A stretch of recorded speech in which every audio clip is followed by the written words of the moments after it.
Gary remembered the country code all right. As he ambled away from Pie Hall, he picked wildflowers and tore them to shreds.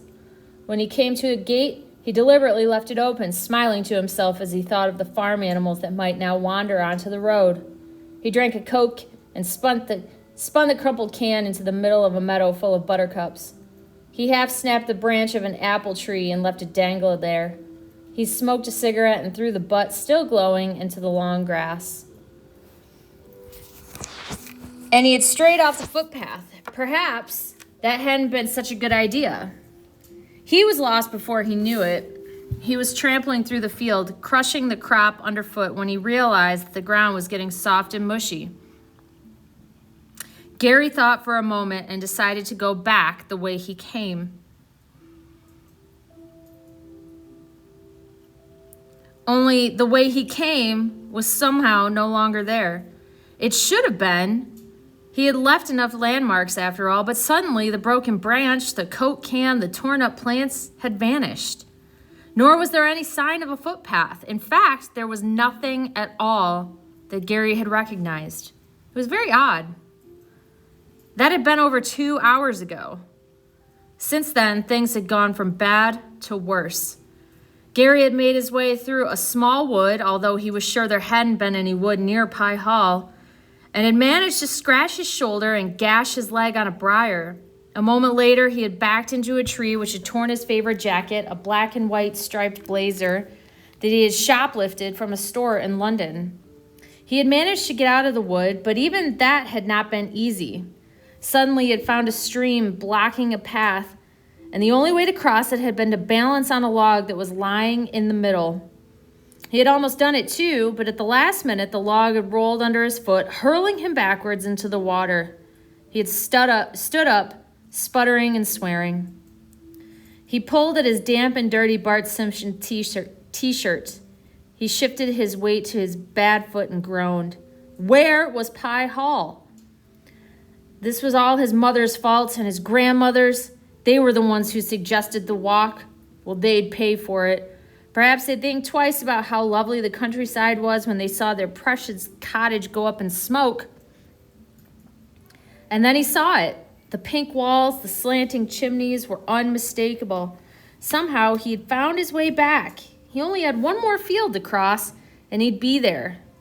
With a stifled sob, Gary set off. There was a path of sorts going round the side of the field, but he wasn't having any of that. He walked straight across the middle. It had only been sown. Too bad. The sun seemed to be hotter than ever. The soil in the field was soft, and his feet sank into it. His ankle was on fire with pain, and every step he took, his legs seemed to get heavier and heavier. His arms hung lifelessly, and their sockets, his fingertips brushing against the legs of his jeans. The smell of the countryside filled his nostrils, rich and deep, making him feel sick. He had walked for 10 minutes, maybe longer, but Pie Hall was no closer. It was blurred, shimmering on the edge of his vision. He wondered if he was suffering from sunstroke. Surely it hadn't been as hot as this when he set out. Every step became more difficult. It was as if his feet were trying to root themselves in the ground. He looked back and saw with relief that he was exactly halfway across the field. He couldn't go any further. There was a pole stuck in the ground ahead of him, and Gary seized hold of it gratefully. He would have to rest for a while. The ground was too soft and damp to sit on, so he would rest standing up, holding on the pole. Just a few minutes, then he would cross the rest of the field. And then, when the sun began to set, there was still no sign of Gary. His grandmother called the police. The officer in charge took description of the lost boy, and that same night they began a cross-country search that would go on for the next 5 days. But there was no trace of him. The police thought he might have gotten into a car with a stranger. He might have been abducted, but nobody had seen anything. It was as if the countryside had taken him and swallowed him up, one policeman said. Gary watched as the police finally left. He watched as his mother carried her suitcase out of Pie Hall and got into the taxi that would take her back to London.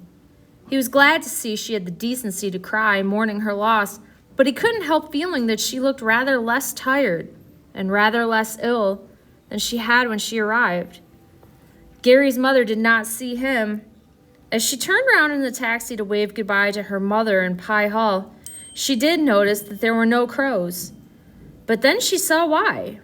They had been scared away by a figure that was standing in the middle of a field, leaning on a stick. For a moment, she thought she recognized its torn black and white jacket and the grimy Bart Simpson t-shirt, but she was probably confused. It was best not to say anything. The taxi sped past the new scarecrow and continued down past the poplar trees to the main road.